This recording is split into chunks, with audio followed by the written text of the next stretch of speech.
what's going on at Michigan State, right? So it's that time of year, college football. We're starting to come down the home stretch. We know who's kind of in the playoff mix, who's out. Obviously, there's this chaos going on at Michigan. What I think a lot of us have all forgotten, I kind of include myself in this. Michigan State is in the middle of a pretty high-profile coaching search, right? Mel Tucker relieved of his duties earlier this fall. We have covered that. We don't need to relitigate all of that. But Michigan State now, we are in the middle of November, essentially, meaning that probably over the next 3.5, 4 weeks tops, they will be naming their next head football coach. Obviously, we all know how the cycle works, how the system works, but you want a guy in place in early December, right around those conference championship games, so that when the transfer portal opens, you can get to work and start putting together a roster, not to mention trying to retain the guys on the roster that are currently there. So why I want to talk about it today is, one, this is coming. And two, we got not one, but two credible reports out of East Lansing, or the greater East Lansing area, the Michigan State community, over the last couple of days. So just want to dive in, just kind of want to talk about what we learned from those reports, who may still be in the mix, who isn't, and what we will see from here. Let's start. First of all, it was interesting. I think must have been probably Wednesday afternoon. Logged on to social media, logged on to Twitter, saw that Lance Leipold, the head coach at Kansas, was trending. And I was like, this is interesting. Wonder what this is about. Wonder what he did. He's not the type of guy that's going to call somebody out or say something crazy. Well, why I bring it up is because a reporter out of East Lansing named Justin Spiro reported that Lance Leipold had gone ahead and interviewed with Michigan State for their football coaching job. Now, I bring that up because that was Wednesday afternoon, Wednesday morning when I saw it. By the time I dug too far into it, Lance Leipold and his AD basically already commented on it. So Lance Leipold was basically asked about this. He did an interview. I believe it was with the Wichita Eagle, if I'm not mistaken. I could be mistaken. I take that back. He was on radio. His AD did an interview with the Wichita Eagle. But I bring it up because this is what Lance Leipold said about being linked to the Michigan State job. He said, "This radio show is the only interview I've done in the last 48 hours, and that's the way it's going to be. The one thing that happens this time of year is there's a lot of speculation, and things that are happening are not accurate. As I've said for a long time, Kansas Athletic Director Travis Goff and Chancellor Girard have treated Kelly and I extremely well and our family. It is our plan and our expectation that we want to be here, and this will be the last job that we will ever have." So you have the comment from Lance Leipold. I'd mention as well, the AD Travis Goff, I actually really enjoyed his commentary on this. He was asked about it. This guy did speak to the Wichita Eagle, obviously a paper of record in Kansas. And he basically, he kind of pulled out, the little swag walk. He basically said, "This is a great thing. I'm glad that my coach is involved in these rumors, because it means that we're doing something right, that we have the right guy." Here is what he had to say about the whole situation. This is the Kansas AD Travis Goff. He said, "I would be shocked if his name wasn't bubbling up one way or the other in just about every opening. That would indicate what we are doing in our industry if that's not happening. So I'm excited for that, and continuing to reiterate that we've got a great one. We've got a great one that's excited about and committed to leading Kansas." So look, let me touch on the Leipold stuff really quick, then we'll get to the second report. First off, so I get it. I know that Lance Leipold would not be the first coach to publicly say that he has interviewed at a place, or publicly say that he has no interest in a place, when he actually does. It's a tale as old as time. We know all the stories. The famous Nick Saban quote, "I am not going to be the head coach of the University of Alabama." Then a couple weeks later, he takes the job. But this one, I kind of think there's something here, okay? First off, Lance Leipold, he's a little bit older. He's 59 years old. And I do think if like a blue chip job came open, if Ohio State came open, if Notre Dame came open, whatever, you probably have to take the phone call. But for Michigan State, no disrespect intended, you're 59 years old, another rebuilding job. I think that's the part that jumps out to me. First off, Lance Leipold just signed an extension last offseason through 2029. Remember, this was a guy that was a D3 coach forever. So he's probably making more money than he ever could have imagined he would coaching football.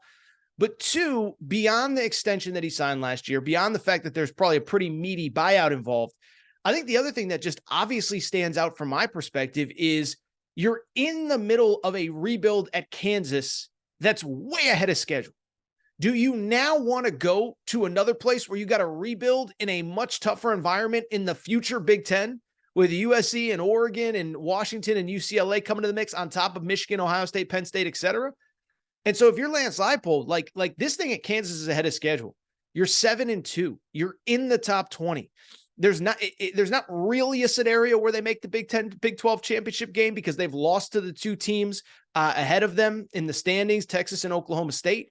But it doesn't change the fact that this is an incredible story, an incredible season. And I just don't know why you want to trade in a rebuild that is way ahead of schedule for one that is just going to take a while in a tougher conference. So Lance Leipold says he's not interested.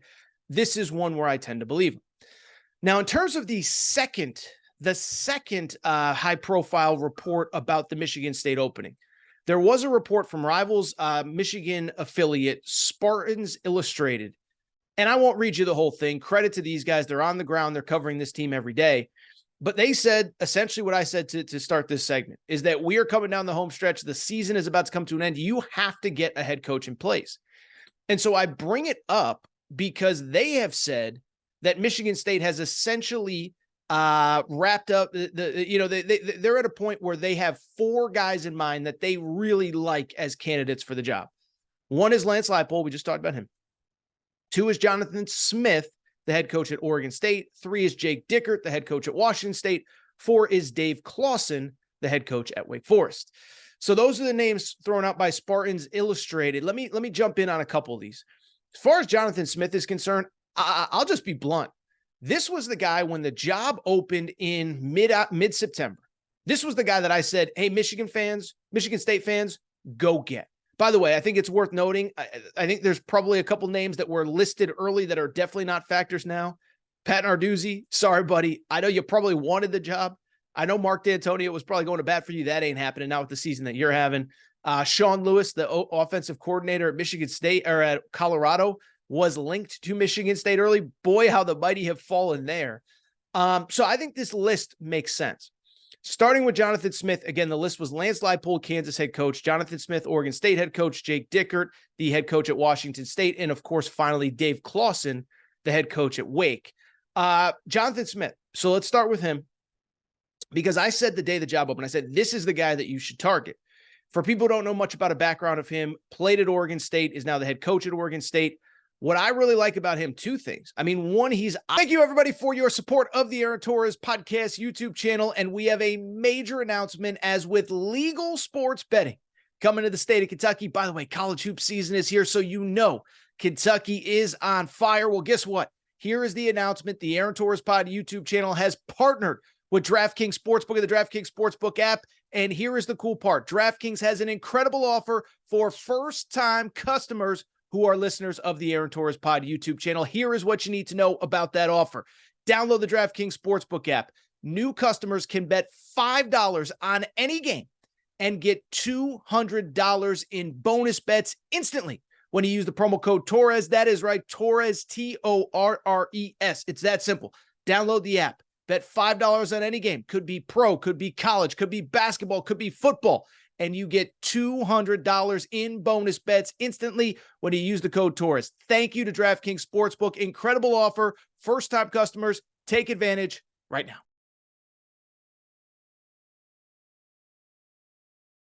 Obviously doing it at a place where they haven't had a ton of high-level success before he got there.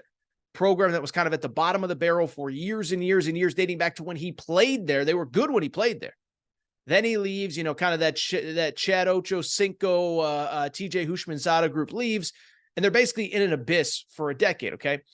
And so I bring it up because you fast forward, and he has been good, but he has built it from the ground up. 2 wins in year 1 to 5 wins in year 2. Now, admittedly, year 3 was the COVID year, so it was 2 wins there, so I'm not going to criticize him because he only got 2 wins in a weird season when the Pac-12 was basically shut down until November. But 2 wins in year 1, 5 wins in year 2. Year 3 is COVID. Year 4, he wins 7 games. Last year, he wins 10 games. And this year, he's got a squad that's 7-2 in the top 20. And listen, there is a scenario where they could make the Pac-12 championship game. They could play spoiler here down the stretch. They still have Washington at home and Oregon on the road. If they went out, there is a pathway for them to make the Pac-12 championship game. So I just bring it up because I think he's done an incredible job at that school, elevating that program. Now, in terms of would he take the Michigan State job, I think there's a positive and a negative. Both are very obvious. The positive for Michigan State, the reason you could get him away, Oregon State is, we don't know what the future of their entire athletic department is. Like, it sucks. It's sad. You know, you wish that wasn't the scenario. You feel bad for the people there and the people at Washington State. But if there's ever a time to pluck the Oregon State coach, it's now. Nobody knows what the future of this program is, and nobody knows what's next. At the same time, as everybody listening to this would know, Jonathan Smith also played at Oregon State. He was a guy that cried at the press conference when he got hired about how much that job meant to him, how much that place meant to him. And so if you're going to pull him away, one, it's probably going to take a ton of money. But two, you're going to have to get him past those emotional heartstrings tying him to Oregon State, him leaving at a crucial moment in time for the school when they need him. He should be the top candidate. I just don't know if he'll leave. Let's keep it going with the next candidates on the list via Spartans Illustrated. You know, Jake Dickert's kind of a similar guy, right? He's at Washington State. We don't know the future of the program. And he was a guy that when the job first opened in mid-September, he was like the hot name. Like, I remember, I think it was Bruce Feldman or one of those reports came out. It's like, he is the front runner. Young, dynamic offense, all that good stuff. Started 4-0. By the way, had a Big Ten win to open the second week of the season. Remember, they played Wisconsin in Pullman and won. They beat Oregon State early when Oregon State was ranked very highly. The problem? Started 4-0. They are 0-5 sets out of 5-game losing streak starting a few weeks ago with UCLA. It has not gotten better. Now you're sitting at 4-5 overall, and you might not make a bowl game. Now, the way the schedule breaks, they probably will. They're 4-5. They have Cal this weekend, the old Colorado Buffaloes next weekend. Then they obviously close with Washington in the Apple Cup. But I think that's a big question, right? I mean, can you hire a guy that really just is not, does not have that program at an elite level right now, although they did win 8 games last year? Do want to give them credit for that because I thought they were ahead of schedule a year ago. Excuse me, they were 7-6 last year. Positives, and I think this is important. They are a very potent in general offense. Now, they've struggled the last couple of weeks, but listen, it's Washington State. It's not like you have the cream of the crop in terms of elite recruits and all that stuff. But, they're a team that I think overall, I think they're a fun offense to kind of follow, a fun offense to kind of watch. And so when you look at them and you look at a hire that could excite fans, or at least a style of play that could excite fans, I think this is it. Now, the offense, as I said, has stagnated quite a bit over the last couple of weeks, including a 7-point performance last week against Stanford. Of course, part of it is a lot of different variables when you look at why that team is struggling. Cam Ward, the starting quarterback, he's struggled quite a bit over the last couple games. So I go on and on. I could keep going on forever, but the point is that he was the hot name early, but he and that program have really struggled. At the same time, though, I mean, if you can sell your fan base, I do like the fact he's 40 years old. He's on his way up, and he's kind of that same as Jonathan Smith from the future of the Pac-12 perspective. Where is that program? Where are they going? What is their future? And he doesn't have the ties that Jonathan Smith does. He isn't an alum. He isn't somebody that grew up there, for lack of a better term. And so he feels like a guy that you could probably get out of there if he's interested, but he's got to start winning again. Washington State 4-5 overall. Last name, Dave Clawson. I'll just be blunt. Wake Forest head coach. A couple things here. One, Wake Forest, like Washington State, struggling right now. 4-5 overall. They've lost 5 of their last 6 overall. And they're not playing very good football. I think it's a tough sell. The other thing with Dave Clawson, he's just been linked to jobs forever and has just stayed at Wake Forest.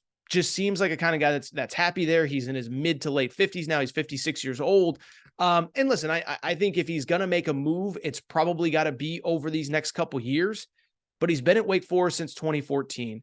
And you just wonder, is this the job that he leaves for? Now, ultimately, Michigan State, big state school, a lot of money, Big Ten TV deal. I do think fundamentally they can pay him way more than Wake can. The NIL setup is going to be way better than Wake Forest. Listen, Wake Forest doesn't have bad NIL per se, but I believe it's the smallest enrollment of any Power 5 school. So you don't have that vast, expanse of alums that can feed into the system. So I guess he makes sense, but he's not coaching very well right now. His team's not playing very well right now, I should say. It's not anything on him specifically, but I do worry about that. And I do think that'd be a little bit of a tough sell for Michigan State. So those are the names that have been mentioned. Listen, I don't really know who else is out there besides those guys. I'll just say it, listen, the Urban Meyer stuff, every week or so, you see a thing on social media from a pseudo credible reporter. Has it happened? Has it not happened? Are they talking? Are they not? I guess I'll basically believe it when I see it. Although, as I said at the beginning, some of the reporters who put that out there earlier, I know them and I trust them.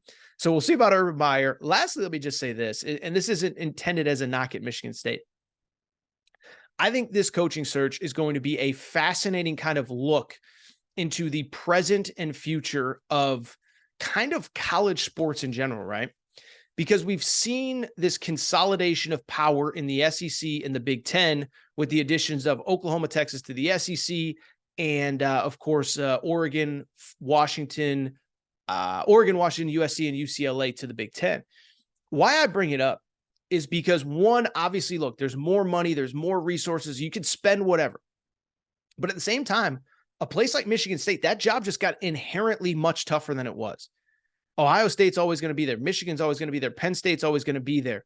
Nebraska is on the way up with Matt Rule, although to credit Michigan State, they just beat Nebraska, so maybe I shouldn't include them in that list just yet. But now you're adding 4 really good teams, and I do think these are things that coaches think about. Is if you're a Dave Clawson, hypothetically, I think Lance Leipold's a great example. You're at Kansas. The new look Big 12 is going to get an automatic bid to the college football playoff. You mean to tell me the way Kansas is trending right now, they can't be a contender for the college football playoff down the road? It sounds crazy. It sounds silly. You got to get 12 teams. There's going to be 5 automatic bids. One of them is going to go to the Big 12. Kansas is going to be in as good a position as anybody next year outside of maybe Utah in the new look Big 12. So do you want to leave that kind of job for a Michigan State where you're building from the ground up, where you have a situation where Ohio State, Michigan, Penn State, all those schools are already there. And then, oh, by the way, 4 new ones are coming. So I'll be curious to see who they ultimately end up with. Those names that were listed, they sound about right. I would throw the bag at Jonathan Smith. I'd make him say no. I'd make him, stay at his alma mater for life. We'll see if it happens, but I think it's a really interesting list. And this is something worth monitoring because, as I said, listen, we're now in the middle of November, essentially, and we're going to find out very soon who's a legitimate candidate, who isn't, and frankly, who gets the Michigan State job.